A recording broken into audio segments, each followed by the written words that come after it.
So hello everyone. Rajasthan की भूमि से मैं रजत, आज की मीटिंग का होस्ट आपका टीसा के आज के लॉन्च पॉडकास्ट में नागपुर से, जिसे संतरों के लिए भी जाना जाता है, एंड नागपुर एसएचजी के कोऑर्डिनेटर रोहिल जलकी का मैं आज के पॉडकास्ट में दी सेलो कैफे में स्वागत करता हूँ। So welcome Rohail sir, first of all. Thank you very very much. सबको सबका बहुत बहुत धन्यवाद।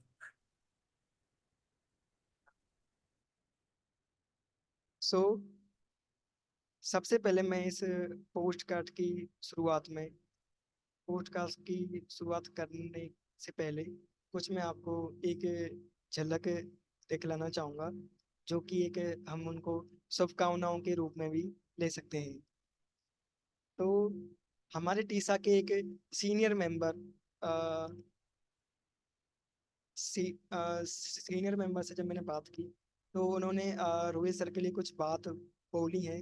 मैं उन बातों को आपके सामने रखना चाहूंगा। तो वो बोलते हैं कि अ,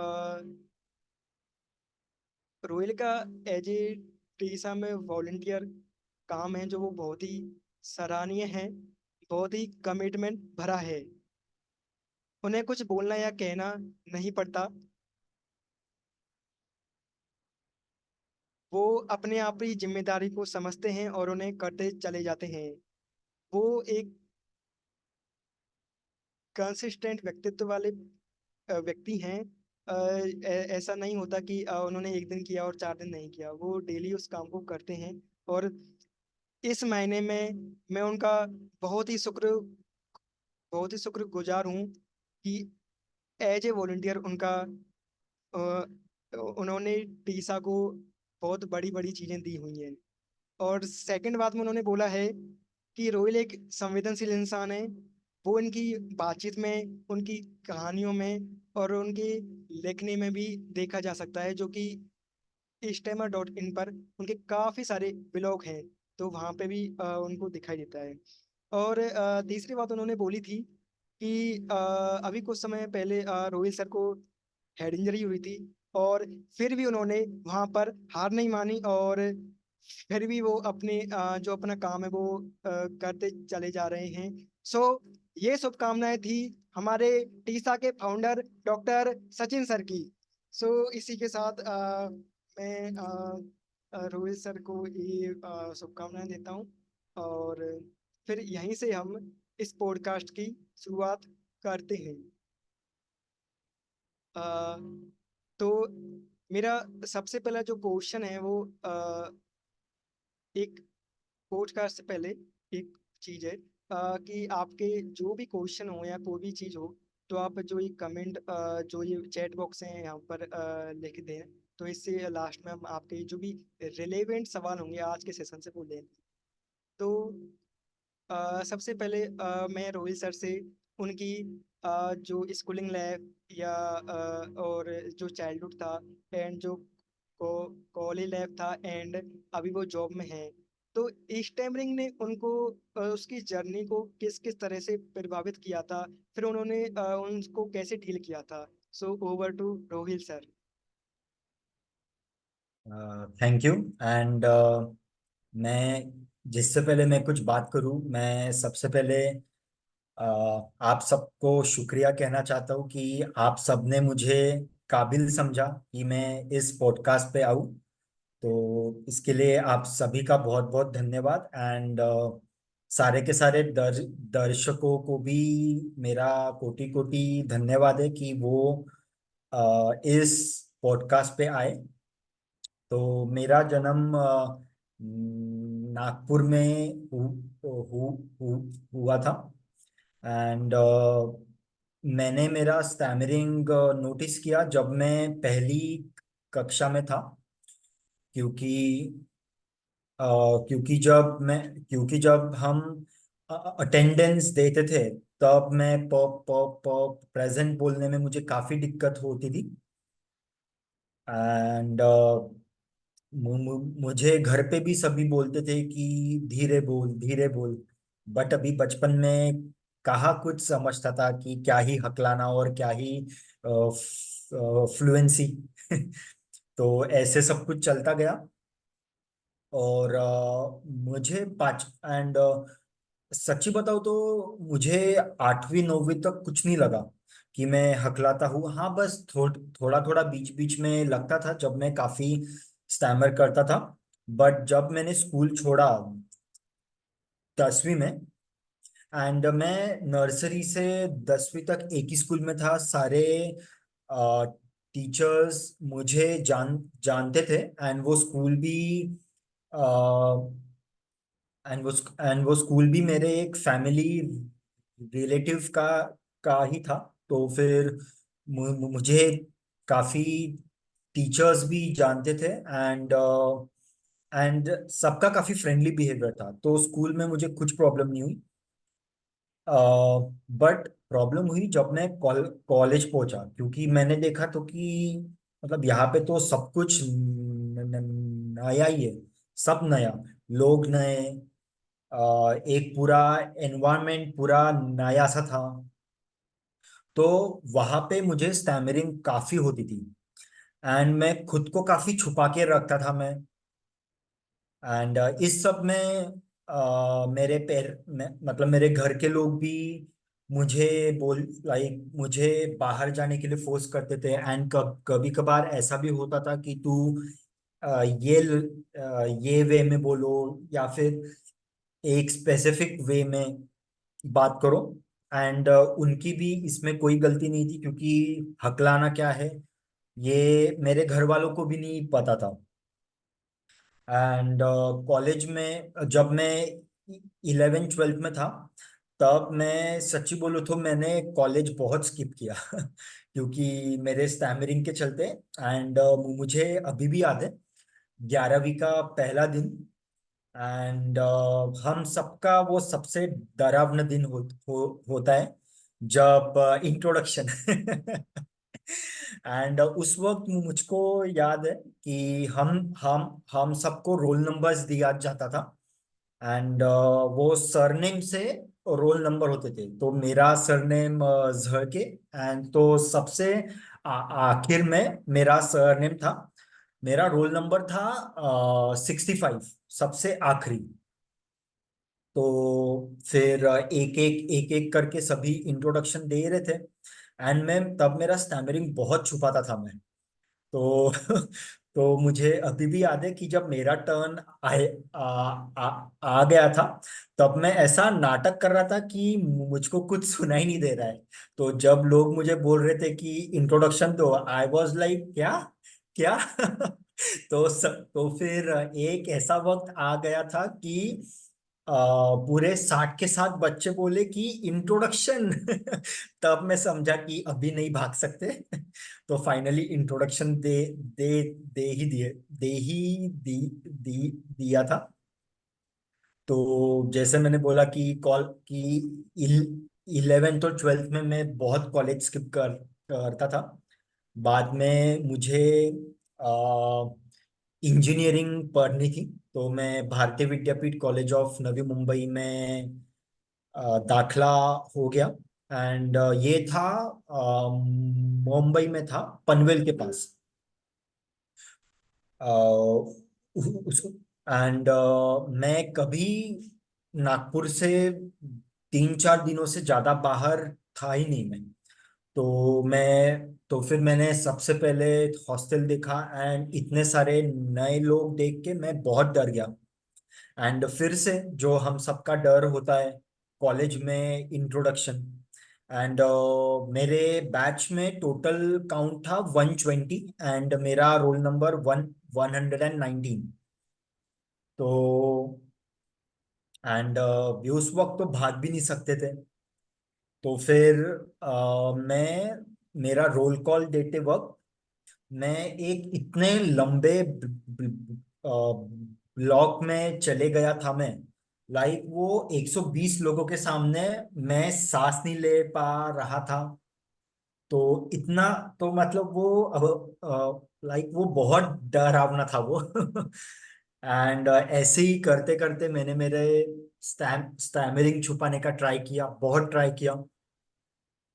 एंड मैंने काफी मेरे इंजीनियरिंग टाइम पे मैंने काफी कंटिन्यूइंग वर्ड्स भी सीखे, जैसे कि मैं क्या क्या बोलता था मैं, लाइक मैं बहुत क्या क्या बोलता था। लाइक मैं शब्दों से ज्यादा तो मैं क्या क्या क्या ही बोलता था। जैसे कि मुझे कोई पूछे कि आपका नाम, मैं बोलता था मेरा नाम क्या क्या रोहिल सर के। तो जब मैं इस सब के बारे में सोचता हूँ तो मैं यही बोलता हूँ कि क्या पागल था मैं। हकला लेता। क्या क्या ही जाता। तो हाँ, तो फिर अभी ऐसे कर कर ऐसे, तो फिर ऐसे पूरे 4 साल हकलाते हकलाते, नहीं नॉट एक्चुअली हकलाते बट हकलाना छुपा के, मैंने इंजीनियरिंग कंप्लीट की। एंड मेरी इंजीनियरिंग की सबसे बड़ी गलती जो मैं मानता हूँ कि जब हमारे कैंपस प्लेसमेंट चालू हुए, मैंने फॉर्म्स भर भर दिए। एंड जब मैं देख रहा था कि जो भी कॉलेजेस कैंपस प्लेसमेंट के लिए आ रहे थे, उनका सबसे पहला क्राइटेरिया था जीडी। मैं तो डर डर गया था। मैंने बोल दिया कि भाई ये नहीं होगा। तो फिर मैंने पहली कंपनी छोड़ दी। लाइक मैं आप सोच सकते हो कि मैं लाइक जीडी राउंड में बैठा ही नहीं। लोग हमारे प्लेसमेंट सेल के प्रोफेसर्स फोन करके परेशान कि रोहिल किधर है, कि इधर है। एंड ऐसा करते करते मैंने लगभग 7-8 कंपनी छोड़, लाइक जो 7-8 कंपनी के जीडी राउंड छोड़ दिए मैंने। एंड जब मैं देख रहा था कि यार मेरे दोस्तों की नौकरी लग रही है, एंड मेरे घर वाले मुझे पूछ रहे कि तेरे इंटरव्यू का क्या हुआ, एंड जबकि मैंने उनको बताया ही नहीं कि मैं कि इंटरव्यू तो छोड़ो, मैंने जीडी राउंड नहीं देखा था। तो फिर फाइनली मैंने कोई भी मतलब हिम्मत करके मैंने सोचा कि यार आर या पार, ये हाँ। एंड जो ये कंपनी थी, ये हमारे कॉलेज प्लेसमेंट की सबसे आखिरी कंपनी थी, सबसे आखिरी कंपनी। एंड मैं इस जीडी राउंड के लिए खुद को पिछले 5 दिनों से प्रिपेयर कर रहा था। मैंने काफी सीनियर से बात की, वो बोले कि ऐसा बिल्कुल नहीं कि आपको सबसे ज्यादा बोलना है। भले आप सिर्फ 2 ही लाइन बात करो, बट ऐसा बात करो कि सब पे आप, लाइक आप सब पे हावी पर जाओ। तो मैंने सिर्फ एक तो मुझको वो जीडी टॉपिक याद नहीं, बट मैंने सिर्फ एक ही लाइन बात किया। एंड एंड एंड जब रिजल्ट आ गया था, मैं तो शॉक था। लाइक मैं पर्सनल इंटरव्यू के लिए सिलेक्ट भी हो गया था मैं। एंड वैसा ही करते मैं पर्सनल इंटरव्यू में भी सिलेक्ट हो गया था। एंड मुझको फाइनली वो जॉब मिल गई थी।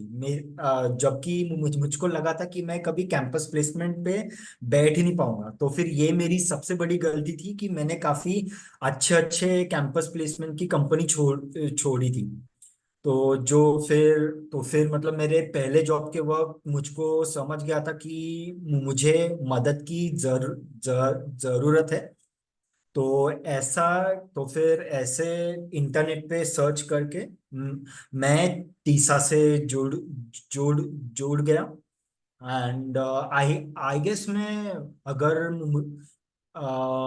एंड सच्ची बताऊँ तो ये मुझको 2-3 दिन पहले की बात लगती है कि मैंने टीसा से मदद के लिए गुहार लगाई। एंड टीसा ने मुझको एकदम गले से लगा लिया। तो फिर तब से टीसा से जुड़, लाइक जो भी छोटा मोटा काम मैं कर पाऊँ वो मैं करने की पूरी कोशिश करता हूँ।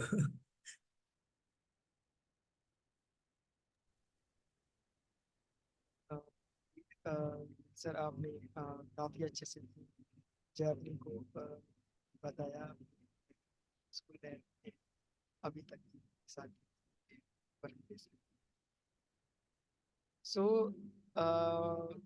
मेरा नेक्स्ट थिंग है, आप सभी से एक रिक्वेस्ट है, यदि आप अपने पॉसिबल हो तो यदि आप अपने कैमरा को वीडियो को ऑन रखेंगे तो हमारे लिए काफ़ी अच्छा लगेगा। और हमें ऐसा फील होगा कि यार आज तो हमारे लॉन्च में काफ़ी चहल पहल हो रही है, मतलब काफ़ी अच्छा है और काफ़ी अच्छा सेशन हो सकता है। सो मैं नेक्स्ट क्वेश्चन पे जाना चाहूँगा। सो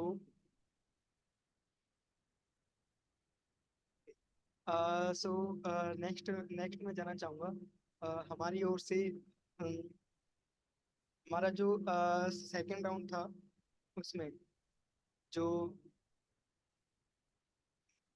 हमारे टीसा के एक और senior member Nikhil Iyer sir, जब मैंने उनसे भी बातें की रिगार्डिंग आपसे, तो उन्होंने भी आपके लिए कुछ शुभकामनाएं भेजी हैं, तो मैं उनको भी आपके साथ में साझा करना चाहूँगा। तो उन्होंने ये भेजा था कि अ, रोयल के अंदर एक सबसे बड़ी जो क्वालिटी है वो ये है कि रोयल कभी गिव अप नहीं करता। एक चीज जो उनको करनी होती है वो उसे करके ही रहते हैं। उनमें एक नेवर गिव अप एटीट्यूड है। ये उनकी एक फर्स्ट एंड इम्पोर्टेंट क्वालिटी है। इसके अलावा रोयल का जो स्वभाव है वो काफी हार्ड वर्किंग है। वे बहुत मेहनत करते हैं और अपना जो काम होता है वो ऑन टाइम समय पर वो पूरा करते हैं।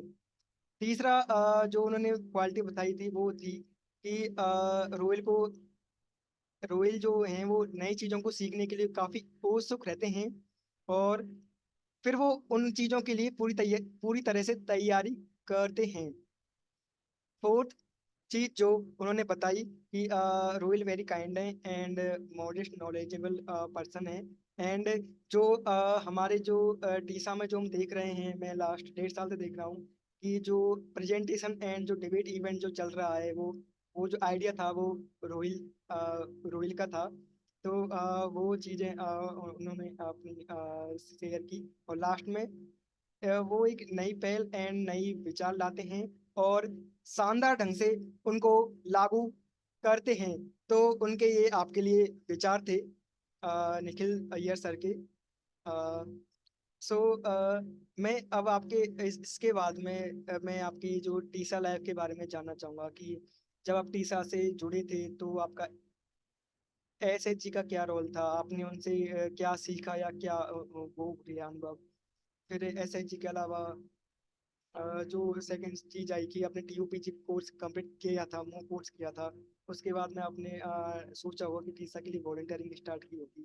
फिर नागपुर एसएचजी के आप कोऑर्डिनेटर भी हैं और आप, जब मैं देखता हूँ कि आप डेली एक्टिव रहते हैं, लगा पर जो भी टीसा के टेलीग्राम ग्रुप में आपको फटाफट से आप रूल्स जो होते हैं उनको सबमिट करते हैं एंड टेलीग्राम को चेक करते रहते हैं।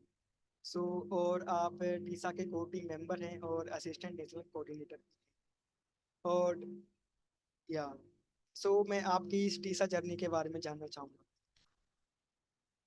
आ, बात तो ये बात है, आई गेस। मुझे शायद तारीख भी याद है। मार्च का ही महीना था, मार्च और मई। अभी भी मार्च ही है ना, हाँ राइट। तो फिर मैंने टीसा के वेबसाइट पे, हाँ, एंड तब मैं मुंबई में था, लाइक मुंबई में ही जॉब कर रहा था। एंड मुझे जॉब में काफी परेशानी हो रही थी। लाइक वो सिचुएशन ऐसी थी वो, कि मैं वहाँ पे एज अ इंजीनियर जॉब पे लगा था। बट जैसा मैंने बताया कि मैं काफी डरा हुआ था मैं, लाइक इतने सारे लोग एंड ये सब। तो फिर हाँ, एंड मैं केमिकल कंपनी में जॉब करता था। तो उसमें कैसा था कि एक इंजीनियर के अंडर एक डिप्लोमा डिप्लोमा एजुकेशन के लोग अ, का, काम करते थे। तो फिर मैं उस टाइम इतना ज्यादा स्टैमर करता था कि जो कि लाइक मुझको एक डिप्लोमा एजुकेशनल क्वालिफिकेशन के अंडर में मुझको डाल दिया गया था। And that was not at all engineering job. तो मैंने सोचा कि 5 दिन देखते हैं। बट मैं 2 दिन में समझ गया कि ये मतलब ये इंजीनियरिंग लेवल का काम बिल्कुल नहीं है। तो एंड तब मैं मेंटली भी मैं काफी डिप्रेस था। And like not depression, but मैं काफी लो फील कर रहा था। एंड जब हम लो फील करते तब हम और भी ज्यादा स्टैमर करते। तो मैं बहुत बहुत ज्यादा स्टैमर कर रहा था। एंड वैसे ही गूगल या फिर हाँ, तो गूगल पे सर्च करके मुझे टीसा के बारे में पता चला। एंड फिर मुझे मुंबई से एक चिन्मय नाम के वॉलेंटियर है, जो कि अभी आई गेस फॉरेन में उनका MBA की पढ़ाई कर रहे हैं। एंड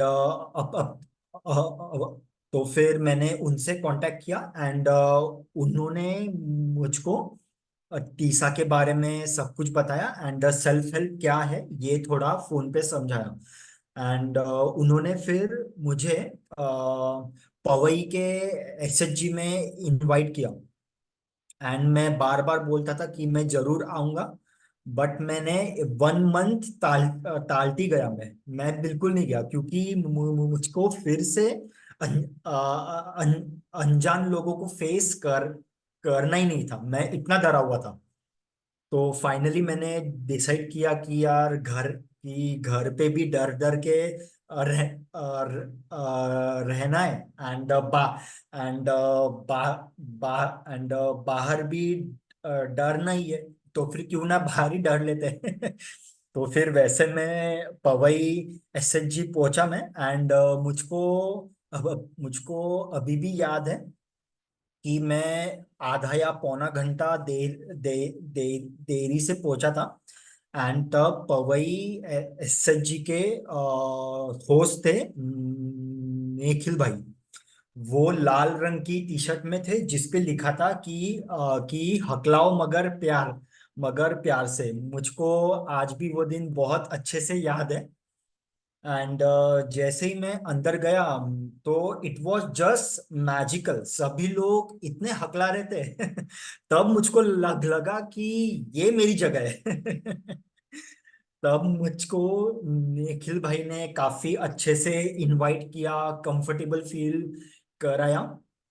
एंड वहां से मेरी टीसा की जर्नी चालू हुई। एंड मेरा पहला आउटडोर एक्टिविटी वाज ये ध्रुव गुप्ता जी के साथ साथ था। तो ये भी लाइक मैं इनसे भी काफी कुछ सीखा हूँ। एंड ये भी अभी टीसा कोर टीम के मेंबर है। तो उन्होंने बस मुझको खुले में छोड़ दिया था। एंड उन्होंने मुझको सीधा बोल दिया था कि जाके सीधे अनजान लोगों से बात करो। पहले मैंने ताव ताव में बोल दिया, हाँ बस क्या एकदम सब कर लेंगे। बट जैसे ही मैं स्ट्रेंजर से बात करने लग गया, एकदम से ब्लॉक। एंड मैं ध्रुव गुप्ता जी को ही देख रहा था कि आके बात करो। बट वो बिल्कुल नहीं आए। एंड नाउ आई अंडरस्टैंड कि वो क्यों नहीं आए। एंड उन्होंने ये बहुत एंड वो मेरे भलाई के लिए ही वो मेरे और वो स्ट्रेंजर के बीच बिल्कुल नहीं आए। एंड मैं वो स्ट्रेंजर टॉक के वक्त मैं बहुत हकलाया। बट बट वो जो एक डर था कि अगर हम बहुत ज्यादा हकलाए तो क्या ही होगा, वो एक डर बहुत हद तक निकल गया था। एंड मैं तो निखिल भाई को तो मैं मेरा बड़ा भाई ही मानता हूँ, क्योंकि बीच में फिर मैंने जॉब छोड़ दिया था। एंड निखिल भाई हम सबको मालगुड़ी चाय पिलाने के लिए लेकर जाते थे, एंड बीच में वड़ वड़ वड़ा पाव एंड ऑल भी लेते थे। एंड तब मेरे पास वाकई पैसे नहीं होते थे। तो फिर बस मैं निखिल भाई को मैं ऐसे ही बोलता था कि नहीं नहीं, मुझे भूख बिल्कुल नहीं है। बट पता नहीं कैसे निखिल भाई बोल देते थे कि हाँ, एंड जबकि मुझको भूख बहुत लगी होती थी। बट बट फिर भी निखिल भाई पता नहीं कैसे वो समझ जाते थे, एंड वो ईच एंड एवरी टाइम बोलते थे कि the treat is on me. And वो मुझे हमेशा वड़ा पाव खिलाते ही थे। तो फिर निखिल भाई तो मेरे बड़े भैया ही है। एंड वैसे करते करते मैं फिर टीसा के तौर तरीके सीखा।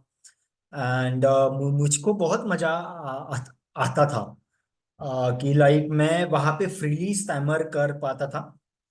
तो वैसे करते करते फिर मैं नागपुर शिफ्ट हो गया था। एंड मैं कॉन्स्टेंटली निखिल भाई के साथ में मैं टच में था ही। एंड फिर उन्होंने ही मुझे आइडिया दिया कि आप नागपुर एसएचजी क्यों नहीं चालू करते हो। एंड वो टाइम कोविड का भी दौर था, तो फिर जो भी लोग नागपुर से बाहर गांव गए थे वो फिर से नागपुर पहुंच गए थे। एंड मैंने तब कोविड के ही दौरान मैंने टीओपीजी भी कंप्लीट की किया था। एंड टीओपीजी में मेरे गुरु थे सूरज सर और नरेश परमार सर। तो इन दोनों के वजह से मुझको पता चला कि मुझ पे बाउंस पॉजिंग टेक्निक बहुत सूट करती है। तो फिर टीओपीजी ने मुझे बहुत मदद की। एंड आई गेस तब मैं सीख एंड तब मुझको एक एक थोड़ी सी हिंट मिल गई थी कि मुझे लिखना पसंद है। क्योंकि टीओपीजी में एक टास्क था जिसपे आई गेस कुछ तो भी लिखना था। मुझको अभी बराबर याद नहीं, बट तब मुझको पता चला कि मुझको लिखना बेहद पसंद है। एंड कुछ टास्क ऐसे भी थे जो कि मतलब तुमको खुद से मिलाते थे। लाइक काफी इंटरेस्टिंग टास्क थे कि एक स्टोरी सुनाओ, प्रेजेंटेशन बनाओ, तो काफी मजा आने लगा था। तो वैसे मुझे पता चला कि मुझ पर बाउंसिंग सॉरी पॉजिंग टेक्निक बहुत सूट करती है।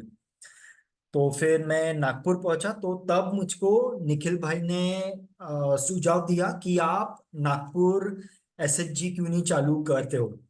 लाइक नॉट चालू, बट उसको आप फिर से रिस्टार्ट क्यों नहीं करते हो। तो फिर मैं उसके चक्कर में फिर मैं काफी टीसा के लोगों से मिला मैं। And I guess that was the time when I met Harish Usgaonkar. तो फिर हाँ, बस तो फिर मतलब बस इन सब लोगों का प्यार मिलते रहा। एंड बाकी तो सब कुछ इन्हीं लोगों के सपोर्ट से चलता रहा। या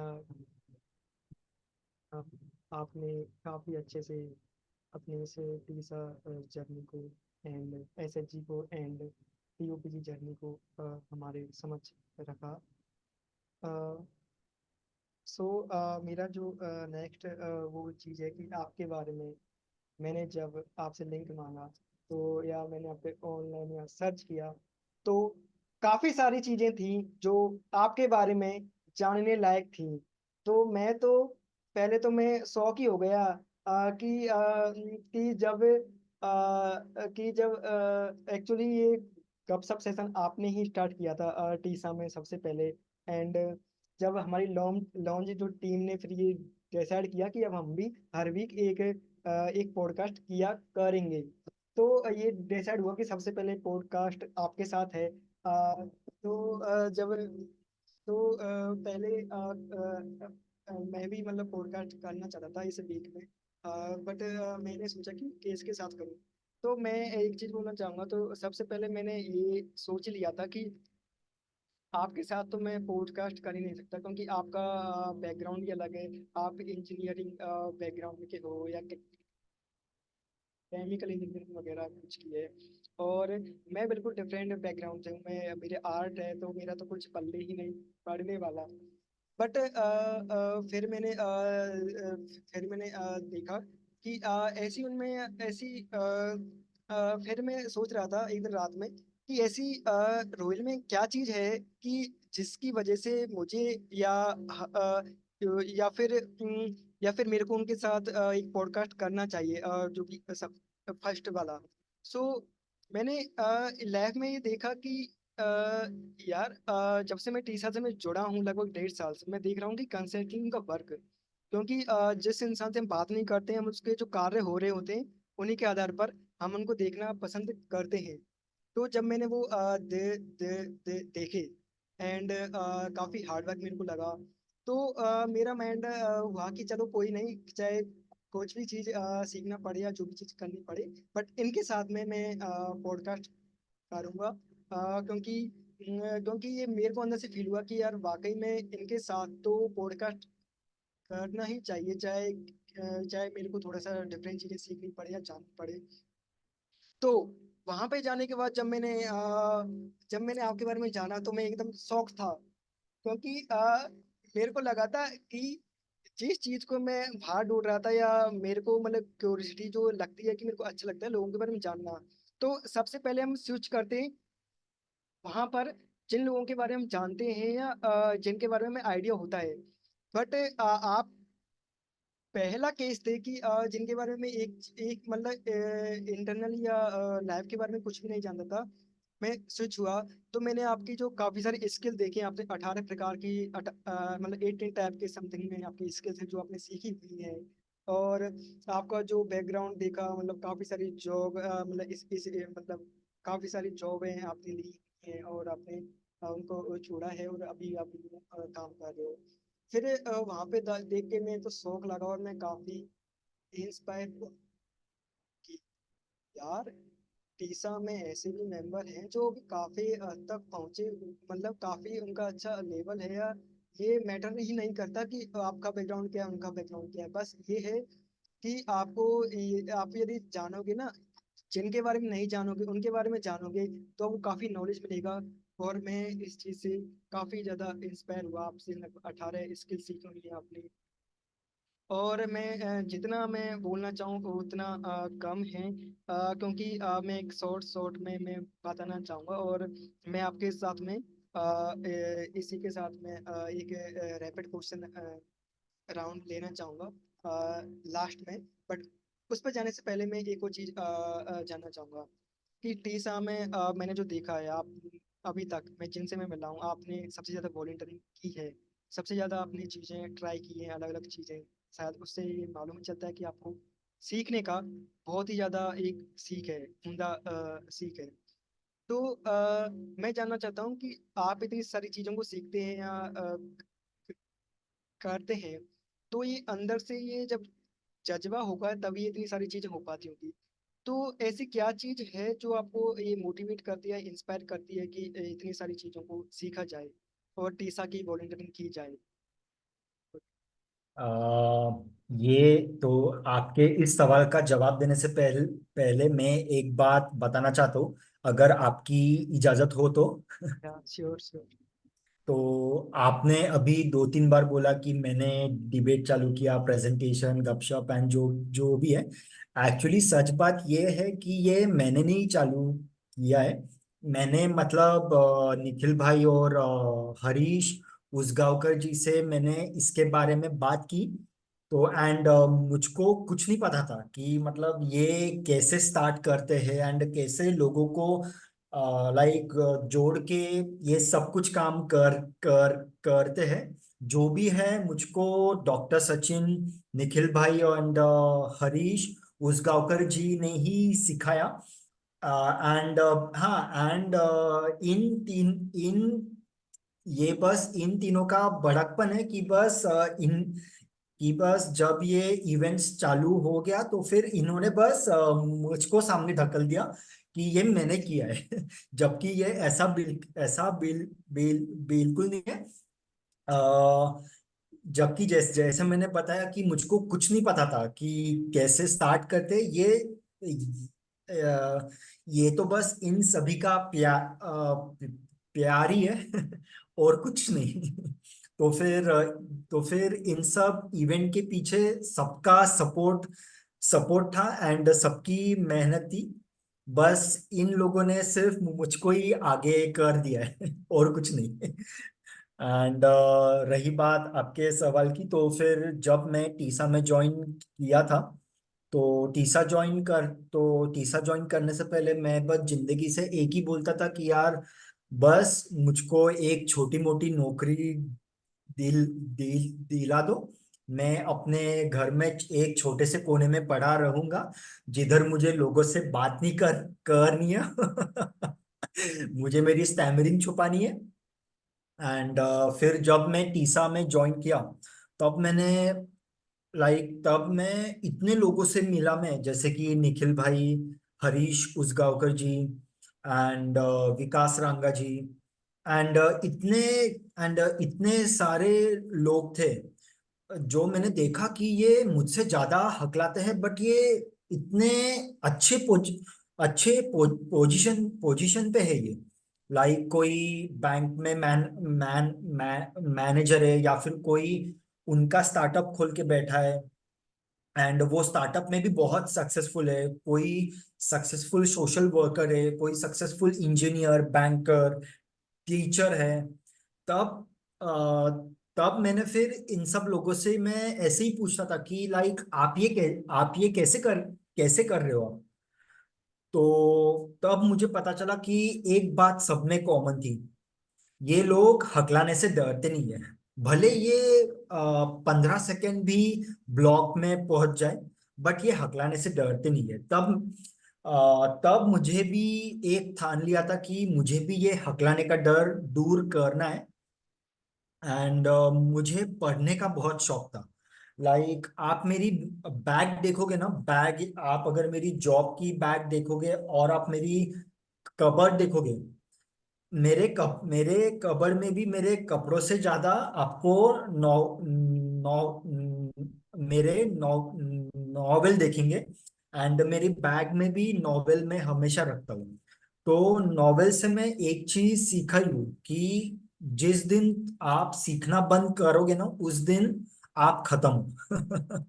एंड मैंने ये सब चीज टीसा में जो भी सक्सेसफुल लोग हैं उनसे सीखी मैंने, कि चाहे कुछ भी हो जाए सीखते रहो, कुछ ना कुछ करते रहो। तब फिर टीसा से ही एंड अभी जो मैं नॉवेल से देखा कि अभी कहाँ से सीखना चालू करे, तो अब मैंने काफी जगह ढूंढा। कॉलेजेस में भी काफी, आई मीन जो मैंने ऑनलाइन भी काफी ग्रुप्स वगैरह देखे कि मैं कहाँ पे मतलब मैं कहाँ पे ये सब लीडरशिप स्किल सीख सकता हूँ। तब मुझे ध्यान आया कि मैं इतना गधा हूँ। कि मैं कि मैं कुएं में बैठे बैठे ही मैं पानी ढूंढ रहा हूँ। तब मुझको पता चला कि टीसा में ही खुद इतने सारे इवेंट्स वगैरह होते हैं। जैसे कि तब हैंगआउट इवेंट काफी चलता था। तब फिर मैं तब फिर मैंने निखिल भाई को कांटेक्ट करके मैंने उनको जताया कि मैं हैंगआउट में वॉलेंटियर करना चाहता हूँ। एंड फिर वहां से मैंने मेरी वॉलेंटियरिंग की जर्नी चालू की एंड बस सीखते गया। तो आपने काफी सारी चीजें सीखी से वॉलंटियरिंग से। सो मैं एक क्वेश्चन उनके लिए पूछना चाहूँगा।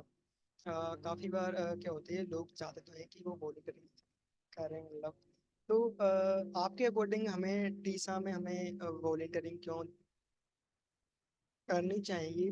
इससे इससे उनको क्या हेल्प हो सकती है, और इससे टीसा को कैसे हेल्प हो सकती है, और अन्य जो हकलाने वाले हैं उनको कैसे हेल्प हो सकती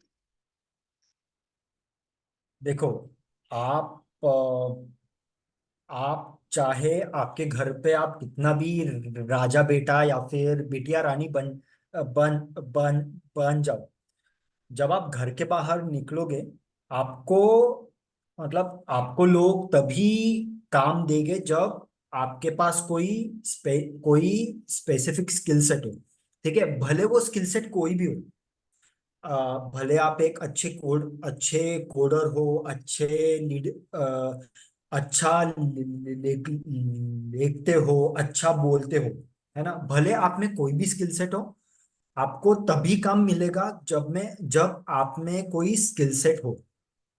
एंड हम बचपन से जो हम हकलाने वाले होते हैं ना, हम एक ऐसे काफी दबे हुए रहते हैं हम, कि हमको बाहर जाना ही नहीं है। तो तीसरा एक ऐसे प्लेटफॉर्म देता है जहां पे आप खुद के डर को एक चैलेंज कर पाते हो। जो बोलते हैं ना कि एक बहुत फेमस कोट है कि what ever you need is on the other side of the fear. तो फिर तीसरा आपको एक प्लेटफॉर्म देता है कि जहां आप आपके डर के आगे जा सको। जैसे कि मुझको पब्लिक स्पीकिंग का बहुत डर था, बहुत मतलब बहुत। इनफैक्ट मैं सच बोलूं तो आज भी जब आपने मुझको इस पॉडकास्ट के लिए बताया था, तब मैं 6:45 बजे मैं खुद को शांत कर रहा था। एंड फिर वो मेडिटेशन ने जो आपने बताया, तो मैं उससे काफी शांत हो पाया मैं। तो आज भी मुझे पब्लिक स्पीकिंग से मेरे हार्ट बीट बहुत बढ़ती है, बट एक मजा भी आता है। तो फिर ये डर से लड़ना मैं टीसा से ही सीखा हूँ। क्योंकि जैसा मैंने बताया, हाँ, and not only public speaking, एक जब भी आप कोई भी एक छोटा इवेंट भी मैनेज करना हो ना, आपको बहुत चीजों का ध्यान रखना पड़ता है। जैसे कि टाइम टाइम मैनेजमेंट, एंड कौन सा कंटेंट कितने टाइम में खत्म हो, एंड क्या क्या कैसे बोलना है। तो तो ये जब आप सुनते हो ना, ये काफी सिंपल लगता है। एंड मुझको ये भी पता है कि रजत जी के पास एक स्पेसिफिक टाइम लिमिट है। एंड मैं शायद एंड मैं शायद कंटेंट से कुछ ज्यादा बोल रहा हूँ। एंड रजत जी के पास एक एक ये एक ये प्रेशराइज्ड सिचुएशन है कि उनको एक स्पेसिफिक टाइम लिमिट में ये सब कुछ खत्म करना है, बट स्टिल उनको उनका कामनेस भी दिखाना है। तो फिर ये भी एक बहुत इंपॉर्टेंट स्किल है, एंड ये बहुत इंपॉर्टेंट लीडरशिप स्किल है कि like not only hosting, but जो एक बैकग्राउंड वर्क होता है कि कैसे वॉलेंटियर्स के साथ में काम करे, कैसे उनके साथ कोलैबोरेट करे। तो ये भी एक बहुत इंपॉर्टेंट स्किल है। तो ये सब स्किल आपको तीसरा without any free of cost सीखने का चांस देता है। एंड एंड अगर आपके पास लीडरशिप स्किल हो, बिलीव मी, आप कुछ भी कर सकते हो। है। रोहित, आपने काफ़ी जो इस वॉलेंटियरिंग को एक्सप्लेन किया, एंड इससे अदर हकलाने वालों को भी काफ़ी हेल्प होगी, जो इसको अभी देखेंगे आप बाद में देखेंगे। सो अभी अपन ऐसा करते हैं कि रैपिड फायर राउंड करते हैं। तो उसमें अपन ऐसा करेंगे कि क्वेश्चन लेंगे, तो आप उसका जो इम्पोर्टेंट इम्पोर्टेंट जो चीज़ जो आपको लगी, आप एक या दो लाइन का आंसर करने की कोशिश करना। ओके। सो मेरा फर्स्ट क्वेश्चन है कि SHG meeting join, Nagpur SHG meeting में या जो भी एसएचजी मीटिंग में आपको क्या एक चीज़ दी, अच्छी चीज़। क्या क्या एक चीज। अ, नागपुर नागपुर एसएचजी को ज्वाइन करते हुए, या जो भी अपन एसएचजी ज्वाइन करते हैं, तो आपको उस एसएचजी मीटिंग से क्या चीज़ सीखने को मिली, या उससे फायदा हुआ। मैं एक चीज बहुत अच्छे से सीखा हूँ कि भले आप हकलाते हो या आप नहीं हकलाते हो, तो आप फिर भी एक अच्छे कम्युनिकेटर बन सकते हो। क्योंकि कम्युनिकेशन ऐसा बिल्कुल नहीं है कि आपको फ्लुएंटली सब कुछ बोलना है। मुझको अभी भी याद है डॉक्टर सचिन ने एक बात बताया था कि आप अगर कि आप सिर्फ कंटेंट के पीछे भागो तो फ्लुएंसी झक मार के पीछे आ जाएगी। एंड ये मैंने खुद ने देखा है कि लाइक सपोज मैं एक फ्लुएंट स्पीकर हूँ एंड रजत जी काफी स्टैमर कर रहे हैं,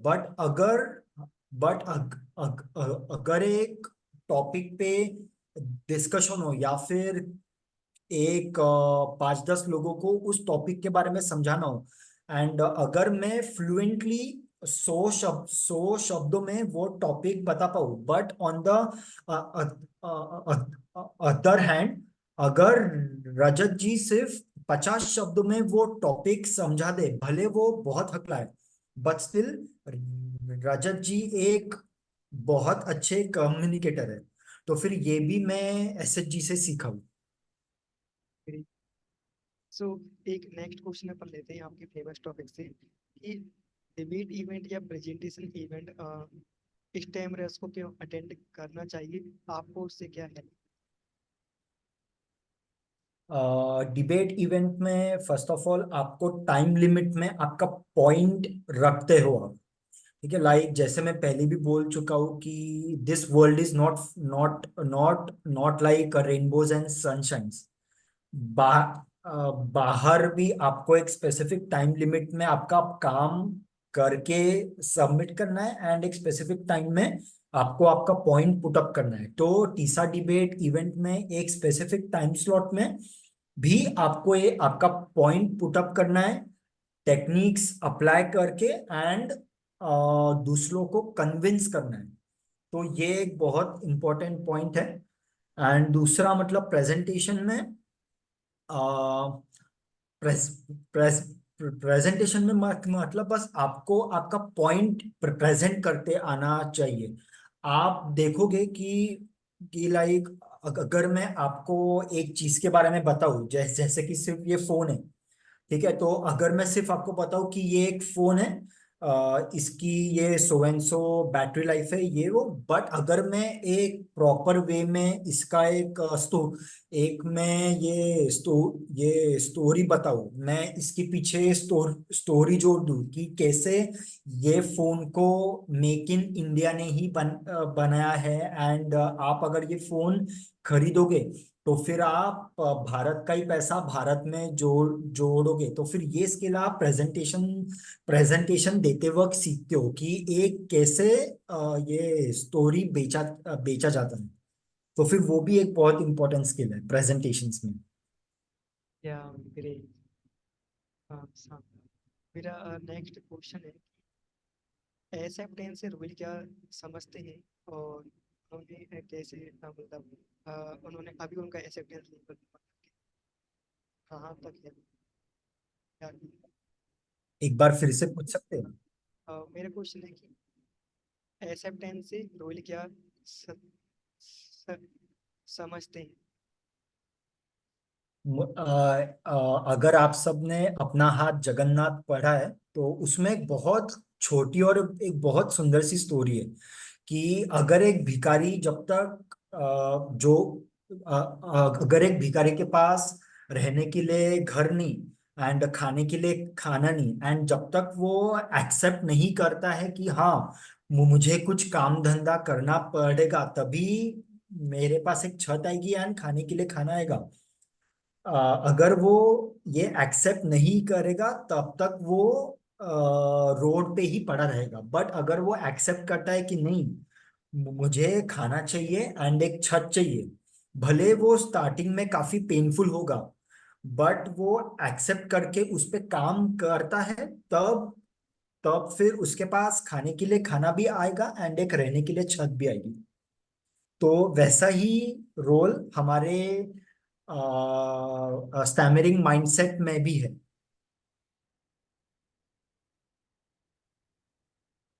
सो यहाँ पे जो हमारे इम्पोर्टेंट क्वेश्चन, तो यदि मैं ऑडियंस में से लेना चाहूँगा कि यदि उनका कुछ रिलेवेंट इस आज की डिस्कशन के सवाल हो लॉन्च मीटिंग के अलावा भी लॉन्च में काफी सारे क्वेश्चन होते हैं आप हमें पूछ सकते हैं कि स्टेप क्या, बल्कि रोहित जी से क्या।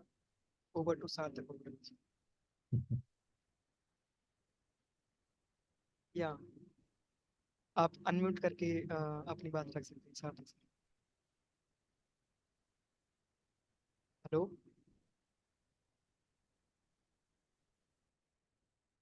अनम्यूट करके अनम्यूट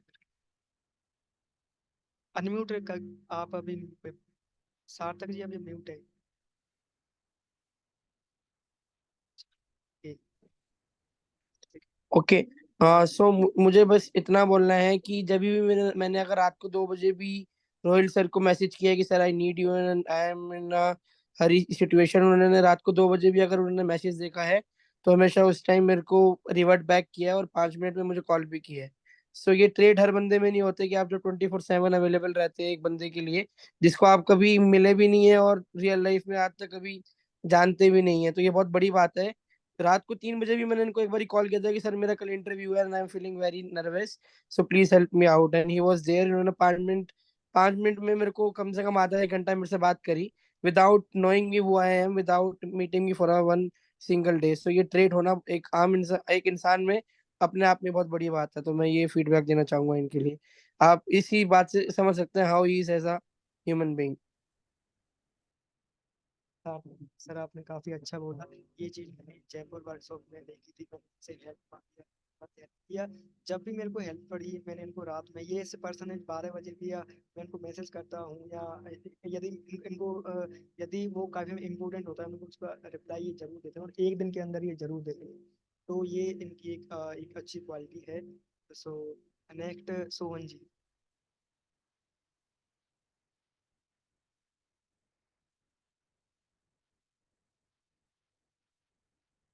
आपकी आवाज नहीं आ रही है।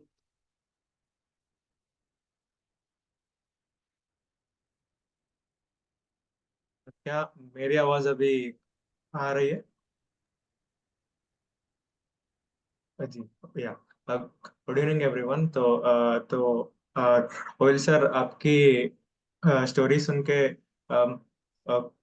काफी इंस्पायरिंग लगी। और जो आप स्कूल और कॉलेज के बारे में बोल रहे थे, तो मैं भी अपने स्कूल और कॉलेज के बारे में सोचा। और ऐसे की बात यह है कि हमें कॉलेज के पहले दिन और स्कूल के पहले दिन याद है, और इनके आखिरी दिन याद नहीं है। हाँ। तो मेरा सवाल ये है कि मैंने पहले भी स्पीच थेरेपी किया है, और वहाँ पे तो उन्होंने बोला था कि आपका स्टैमरिंग 30 डेज में कम होगा या फिर 45 डेज में होगा। But actually it's a very long journey. तो तो मेरा सवाल यही है कि एक एक्सेप्टेंस होता है, और एक्सेप्टेंस में कि ऐसा लगता है कि हाँ मैंने एक्सेप्ट कर लिया है। बट वो एक्चुअली काफी दिनों तक और महीने तक वो प्रोसेस चलता है।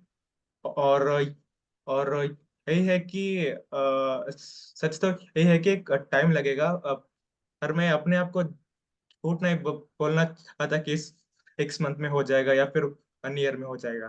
तो मेरा सवाल यही है कि इस प्रोसेस को, आई मीन एक्सेप्टेंस को, मतलब ऐसे एक सर। या first of all, acceptance simple नहीं है। ये एक बहुत सर। या लंबी ये एक बहुत लंबी जंग है। बट बस इतना याद रखिए कि इस जंग में आप अकेले नहीं है, काफी लोग हैं। एंड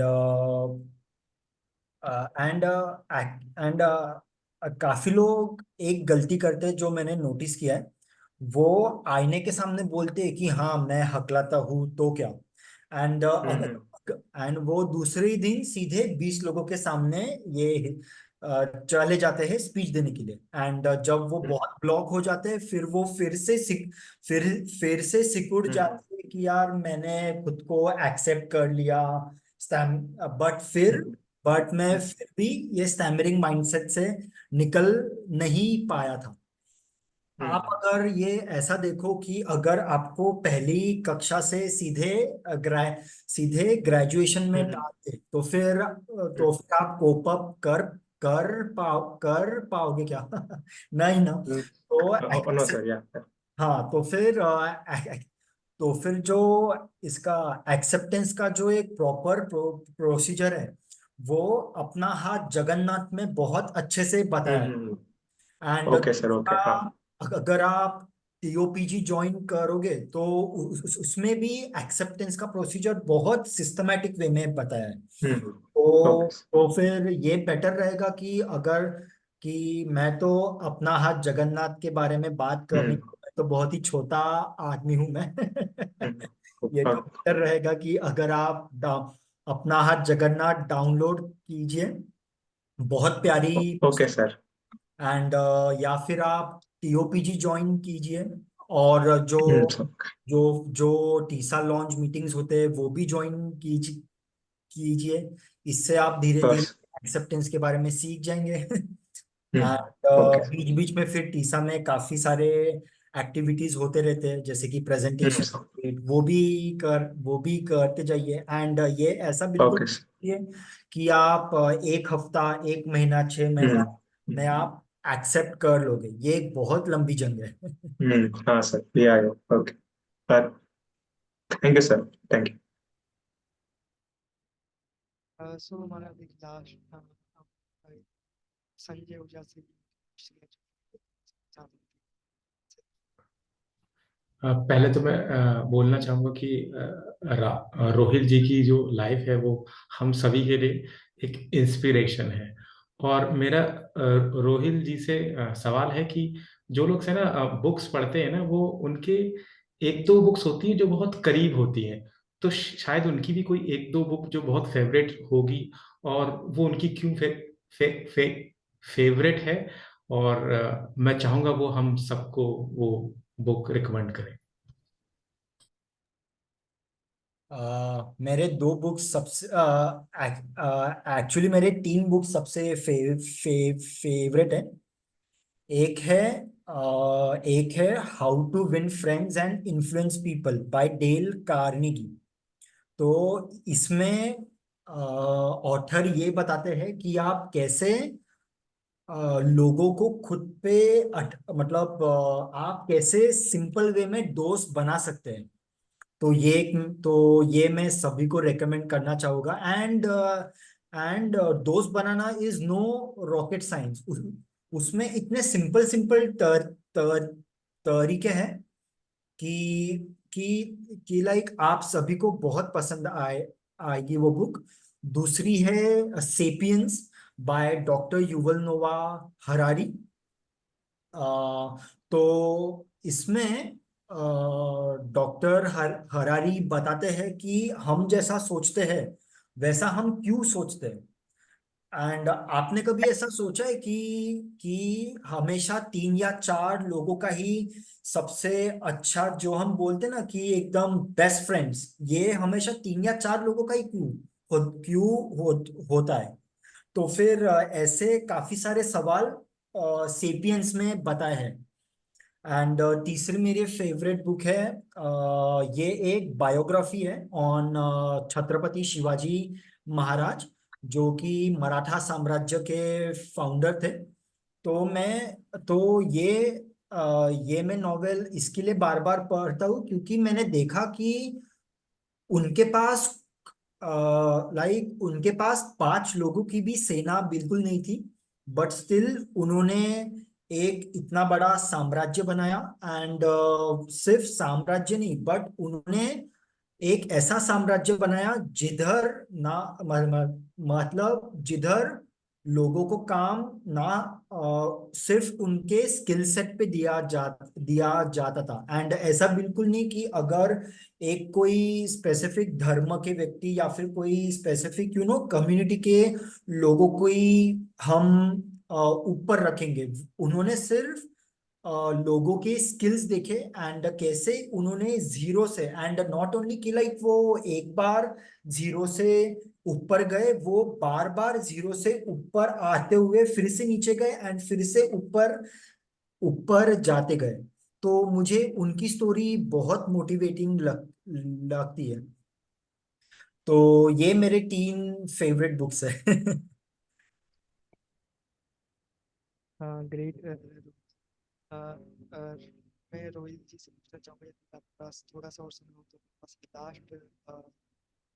लास्ट अपन कुमार वेदांत जी से। जरूर जरूर। आ, सर, मैं बस इतना कहना चाहूंगा कि ना, आज पहली बार देखा है कि कंटेंट बहुत ज्यादा मैटर करता है, और उसको बात करने का जो जो तरीका है वो उसके पीछे छुप जाता है। तो फिर मतलब ऐसा था कि मैंने ये बात पहले कई बार सुनी थी, बट आज लाइव देखा है, तो मैं मतलब कंप्लीट आपके कंटेंट में बिल्कुल खो गया था, और हर चीज भूल गया था कि उसको किस तरीके से उस बात को रखा जा रहा है।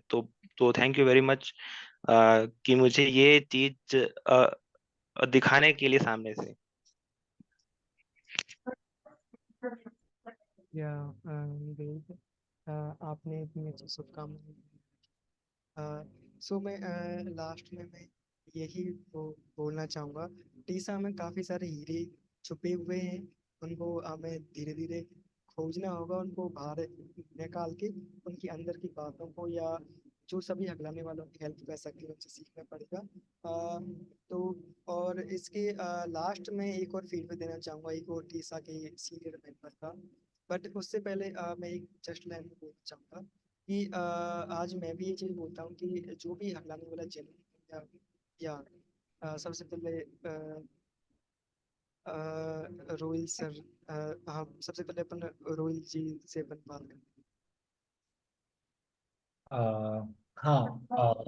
मैं बस एक आखिरी चीज बोलना चाहता हूँ कि मैं कोई आ, हीरा बिल्कुल नहीं हूँ, या फिर जैसे आप लोग बोल रहे हो कि मेरी लाइफ स्टोरी बहुत मोटिवेशनल है ये वो। मैं भी बहुत सिंपल सा बंदा हूँ, बस आप लोगों जैसे काफी बार फेल हो चुका हूँ। बट मुझको टीसा ने बहुत प्यार दिया। एंड मैं फिर से बताना चाहता हूँ कि निखिल भाई, हरीश उसगांवकर जी, डॉक्टर सचिन, ध्रुव ध्रुव गुप्ता जी, एंड ऐसे काफी सारे टीसा के लोग हैं जिन्होंने मुझे बहुत बहुत बहुत सपोर्ट किया। यहाँ तक कि मुझको ये भी नहीं पता था कि जूम होता क्या है। एंड जूम मीटिंग चालू कैसे करते हैं, जूम मीटिंग की लिंक कैसे बनाते हैं, मुझे ये भी नहीं पता था। तो फिर बस टीसा के प्यार की वजह से, लाइक मैं तो बहुत शुक्रगुजार हूँ आप सबका कि आपने मुझे इतना काबिल समझा। एंड मैं तो बस इन सभी लोगों की ही वजह से हूँ। एंड आप सब लोगों से मैं से हमेशा सीखता रहता हूँ। बस मुझे इतना ही बोलना था। Thank you. हैं।